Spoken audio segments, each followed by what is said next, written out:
Hello, अस्सलाम वालेकुम। Welcome to Coms Holistic. कैसे हैं आप लोग? मैं उम्मीद करती हूँ आप लोग खैरियत से होंगे।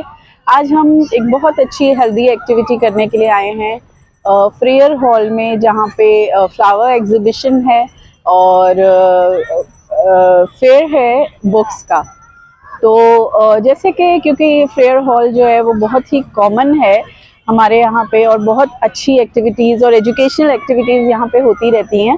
तो चलिए कुछ आपको झलकियाँ दिखाते हैं यहाँ की, कि किस तरह से यहाँ फैमिलीज़ इंजॉय कर रही हैं और बुक्स फेयर से जो है वो फ़ायदा उठा रहे हैं। तो आइए मैं आपको कुछ थोड़े बहुत इसके ग्लिम्स दिखाती हूँ।